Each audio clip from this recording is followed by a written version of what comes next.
विधानसभा का पहला दिन है और ऐसे में अनुभव मंजारे जो है कि बालाघाट से कांग्रेस विधायक है। आप देख सकते हैं कि विधानसभा में वो बालक की जो पुतला लेकर पहुंची हुई है। दीदी, आप ये बालक का पुतला लेकर पहुंची हैं, क्या मैसेज देना चाहती, किन मुद्दों को लेकर? हाँ, देखिए, मध्य प्रदेश की जो भारतीय जनता पार्टी की डॉक्टर मोहन यादव जी की सरकार है, वो सरकार कैसी चल रही हम सब जानते, पूरी निरंकुश हो चुकी है। और अभी सबसे दर्दनाक जो पहलू हमको देखने को मिला इस सरकार का, छिंदवाड़ा जिले के परासिया में 22 बच्चों की जहरीला कफ सिरप पीने से मौत हो गई। ये कितना दर्दनाक मामला है, इसको शब्दों में बयान नहीं किया जा सकता। हर माँ की, हर पिता की जो भावना है वो बेहद आहत हुई है। तो सरकार को इसकी पूरी जिम्मेदारी लेना चाहिए। सिर्फ औपचारिकता दिखाने से काम नहीं चलेगा। मुख्यमंत्री जी को इसमें गंभीरता से पूरी मामले की जांच कराना चाहिए और जो भी दोषी व्यक्ति है उसमें बहुत कड़ी कार्रवाई होना चाहिए।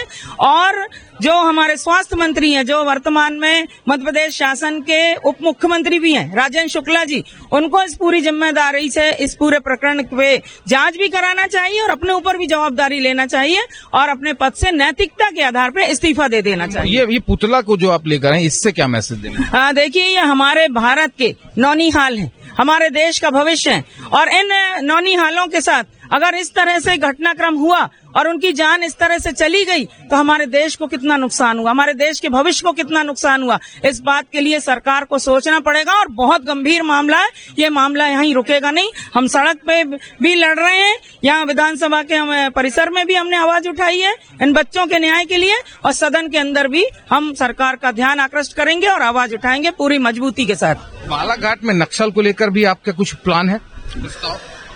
देखिए, मैं तो ये कहूंगी कि बालाघाट जिला नक्सल प्रभावित जिला रहा है, ये बात सही है।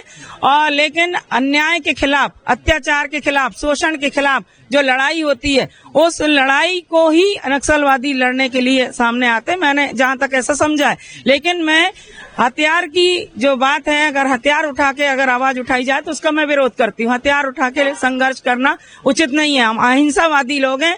अहिंसा के रास्ते पर चलकर हम देश को मुख्य धारा से जोड़ने की कोशिश हम सबको करना चाहिए, हमारी जिम्मेदारी है और हम उसी जिम्मेदारी को आम जनता के बीच में निभाने की पूरी कोशिश कर रहे हैं। धन्यवाद। आपने सुना, ये है बालाघाट से जो विधायक है मंजारे मैडम ने साफ तौर पर कहा कि जिस तरीके से स्वास्थ्य विभाग में जो दिक्कतें आ रही हैं, जिस तरीके से छिंदवाड़ा को जो मुद्दा हाईलाइट हुआ था, नौनिहाल बच्चों की जान गई थी, उसको लेकर वो आज पुतला लेकर यहाँ पर पहुंची हैं बच्चों का। और उनका कहना है कि कहीं ना कहीं जो है स्वास्थ्य विभाग नहीं संभल रहा सरकार से, डिप्टी सीएम को इस्तीफा देना चाहिए। और आगामी समय में जो उन्होंने और कहा है कि जिस तरीके से नक्सल की बात हमने जिक्र की, तो नक्सलाइट को लेकर भी उन्होंने कहा कि नक्सलवाद जो है वो कहीं न कहीं वहां खत्म होता जा रहा है, लेकिन हथियार लेकर नहीं, ऐसे बातचीत करके ही काम किया जा सकता है। और आखिरकार उन्होंने ये भी मान लिया है कि नक्सलवाद कम होता जा रहा है। कैमरा पर्सन आकाश के साथ आदित्य मिश्रा, समय नाउ न्यूज, भोपाल।